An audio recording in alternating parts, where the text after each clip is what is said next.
আজ ছিল আমার অ্যানিভার্সারি।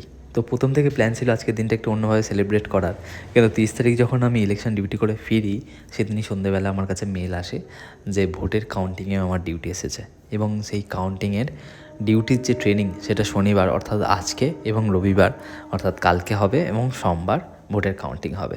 সো আজকে অ্যানিভার্সারি রিলেটেড যে সমস্ত প্ল্যানগুলো ছিল সেগুলো সব ড্রপ করতে হয়। এখন আমি বেরিয়ে পড়েছি ট্রেনিংয়ে যাব বলে, এবং আমার ট্রেনিং ছিল শরৎ সদনে। তো আমার বাড়ি থেকে প্রায় ঘন্টাখানেক দূরত্ব ট্রেনে, বাট সাউথ ইস্টার্নের ট্রেনের যে অবস্থা সেটা কম বেশি সকলেই যারা সাউথ ইস্টার্ন রেলে যাতায়াত করে তারা জানে। তো অলমোস্ট আমার যে রাস্তাটা যেতে 1 ঘন্টা লাগবে সেই রাস্তাটা যেতে 2 ঘন্টা সময় লেগে গেল। তারপর আমি গিয়ে পৌঁছালাম ট্রেনিং হলে, এবং আমার যথারীতি পৌঁছাতে একটু দেরি হয়ে গেছিলো, বাট তাতে খুব একটা বেশি অসুবিধা হয়নি।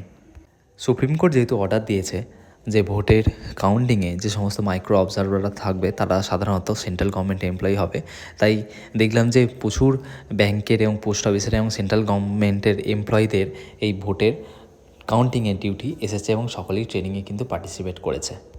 কাউন্টিং ডিউটি আমার এই প্রথমবার আসে, এবং আমার ভোটের এক্সপিরিয়েন্স থাকলেও কাউন্টিংয়ের এক্সপিরিয়েন্স না থাকার জন্য এই দিনটা নিয়ে বা কাউন্টিংয়ের ব্যাপারটা নিয়ে আমি একটু নার্ভাসই ছিলাম। বাট ট্রেনিংটা একটু কেয়ারফুলি শুনতে বা জানতে আস্তে আস্তে ক্লিয়ার হতে শুরু করলো যে কাউন্টিং অ্যাকচুয়ালি কেমনভাবে হয়।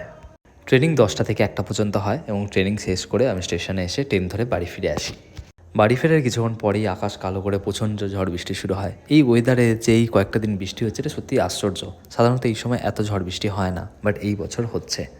অ্যানিভার্সারির দিনের বেলার প্ল্যানটা সাকসেসফুল না হলেও আমরা ভাবলাম যে সন্ধ্যেবেলা একটু বেরোনো যাক, যদিও বৃষ্টি একটু হচ্ছিলো বলে আমাদের বেরোতে একটু লেটই হয়ে গেছিলো।